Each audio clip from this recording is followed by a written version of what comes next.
بسم اللہ الرحمن الرحیم۔ چوڑیاں پہن کر نماز پڑھنے والی عورتیں یہ بیان ضرور سنیں اور حضرت عائشہ صدیقہ رضی اللہ تعالی عنہا کا فرمان ضرور سن لیں۔ زیبائش اور سنگھار عورت کا بنیادی اور فطری حق ہے جو کہ بعض حالات میں اس پر واجب بھی ہو جاتا ہے۔ بہرحال بننا، سنورنا، میک اپ کرنا عورت کی فطرت کے عین مطابق ہے، لیکن موجودہ زمانے میں نت نئے فیشن اور مقابلہ حسن کی دوڑ نے عورت کو بناؤ سنگھار کے معاملے میں حدود سے آگے نکال دیا ہے۔ اسلام عورت کے بناؤ سنگھار کا قطعی مخالف نہیں ہے، لیکن وہ عورت کو شو پیس بننے یا بنانے سے روکتا ہے اور یہ قید لگاتا ہے کہ اس کا بناؤ سنگھار دنیا کو دکھانے اور شو پیس بننے کی بجائے صرف ایک ہی مرد کے لیے ہو اور اس بناؤ سنگھار کو اس کے محرم ہی دیکھ سکیں اور وہ بھی مکمل آداب کے ساتھ دیکھیں۔ صلی اللہ علیہ وآلہ وسلم کا ارشاد ہے کہ جو عورت خوشبو لگا کر باہر نکلے اور اس کا گزر لوگوں کے پاس سے ہو اور وہ اس کی خوشبو محسوس کر لیں تو یہ عورت بدکار ترین عورت ہوگی۔ جب کسی لڑکی کی شادی ہو جاتی ہے تو ہمارے معاشرے میں چوڑیاں پہننے کا ایک رواج ہے کہ نئی دلہن چوڑیاں پہنتی ہے اور چوڑیاں پہننا اتنا ضروری سمجھا جاتا ہے کہ اگر چوڑیاں نہیں پہنی ہیں تو یہ سمجھتے ہیں کہ چوڑیاں نہ پہننے سے شوہر کے اوپر کوئی پریشانی ہو سکتی ہے، اور یہ شوہر کی طرف سے ہوتی ہیں۔ شوہر جن کے ہوتے ہیں وہ چوڑیاں پہنتے ہیں، جن کے شوہر نہیں ہوتے اور جن کے شوہر کا انتقال ہو گیا تو پھر وہ عورتیں چوڑیاں ہی نہیں پہنتی ہیں۔ تو چوڑیاں پہننا کتنا ضروری ہے، پہننی چاہیے یا نہیں پہننی چاہیے، آج کی ویڈیو میں ہم آپ کو بتائیں گے۔ چوڑیاں عورت کا ایک فیشن ہے، یعنی کہ عورتیں چوڑیاں پہنتی ہیں اس بنیاد پر کہ وہ ایک فیشن ہے اور یہ فیشن خصوصی طور پر شوہر کے لیے کیا جاتا ہے۔ ویسے تو ہر سنگھار شوہر کے لیے ہی ہوتا ہے، یہ ہر عورت جانتی ہے۔ ہر عورت یہ کہہ رہی ہوتی ہے کہ ہم اپنے شوہر کے لیے میک اپ کر رہی ہیں، لیکن ایسا ہوتا نہیں ہے۔ اگر واقعی کوئی عورت اپنے شوہر کے لیے میک اپ کرتی ہے تو پھر وہ اسپیشل رات کے لیے تیار ہو، رات کو میک اپ کر کے سوئے، کیونکہ رات میں اس کا شوہر گھر ہوتا ہے تو پھر اس میں کوئی گناہ بھی نہیں ہے۔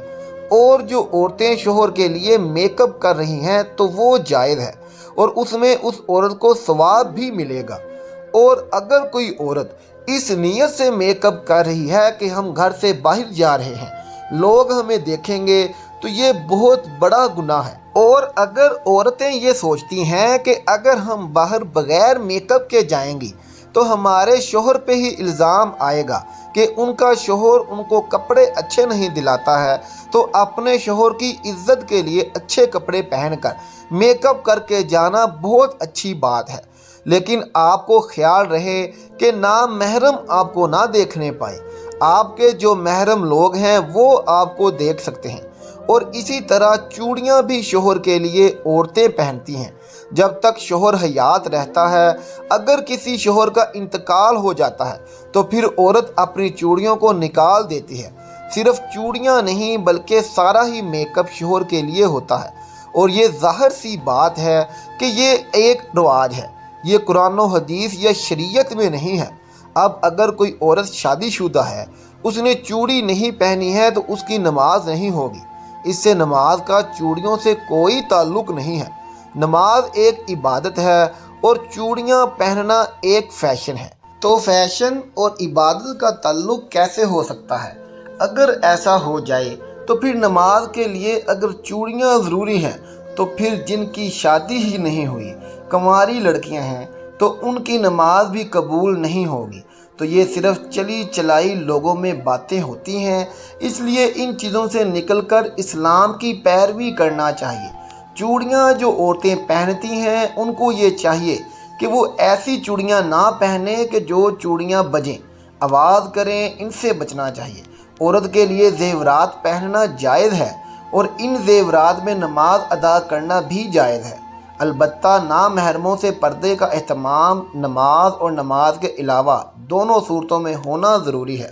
لہٰذا اس صورت میں عورت چوڑیاں پہن کر نماز پڑھے اور اس سے آواز پیدا ہو جائے یا کبھی وہ آواز غیر محرم تک اتفاقی طور پر پہنچ جائے تو اس سے عورت کی نماز خراب نہیں ہوگی۔ حضرت عائشہ صدیقہ رضی اللہ تعالی عنہا عورتوں کے بغیر زیور نماز پڑھنے کو ناپسند فرماتی اور فرمایا کرتی اگر اور کچھ نہ ہو تو ایک ڈورا ہی گلے میں لٹکا لیں۔ فتویٰ رضویہ جلد نمبر 127 میں یہ باقاعدہ طور پر جلد ہے۔ محترم ناظرین، حضور اکرم صلی اللہ علیہ وآلہ وسلم فرماتے ہیں انگوٹھی صرف چاندی ہی کی پہنی جا سکتی ہے، دوسری دھات کی انگوٹھی پہننا حرام ہے، مثلا لوہا، پیتل، تانبا، جست وغیرہ۔ ان دھاتوں کی انگوٹھیاں مرد عورت دونوں کے لیے ناجائز ہیں۔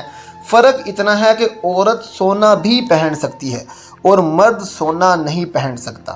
حدیث میں ہے کہ ایک شخص حضور اکرم صلی اللہ علیہ وآلہ وسلم کی خدمت میں پیتل کی انگوٹھی پہن کر حاضر ہوا۔ فرمایا کیا بات ہے کہ تم سے بت کی بو آتی ہے؟ انہوں نے وہ انگوٹھی پھینک دی۔ پھر دوسرے دن لوہے کی انگوٹھی پہن کر حاضر ہوئے۔ فرمایا کیا بات ہے کہ تم پر جہنمیوں کا زیور دکھتا ہے؟ انہوں نے اس کو بھی اتار دیا اور عرض کی یا رسول اللہ صلی اللہ علیہ وآلہ وسلم کس چیز کی انگوٹھی بناؤں؟ فرمایا کہ چاندی کی، اور اس کو ایک مسکال پورا نہ کرنا۔ احادیث کی روح سے چاندی کی انگوٹھی مردوں کے لیے حلال ہے اور سونے، لوہے اور پیتل کی انگوٹھی ان پر حرام ہے۔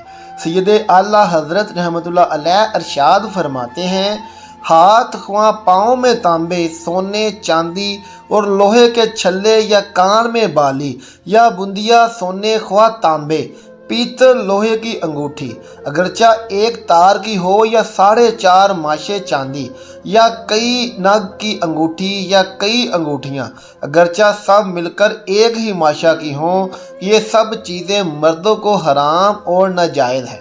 مردانہ طرز کی انگوٹھی عورت کو پہننا جائز نہیں ہے کہ مردوں سے مشابہت ہے، اور مردوں سے مشابہت اختیار کرنے والی عورتوں کے متعلق بخاری شریف میں ہے صلی اللہ علیہ وآلہ وسلم نے عورتوں کے ساتھ مشابہت کرنے والے مردوں اور مردوں کے ساتھ مشابہت اختیار کرنے والی عورتوں پر لعنت فرمائی ہے۔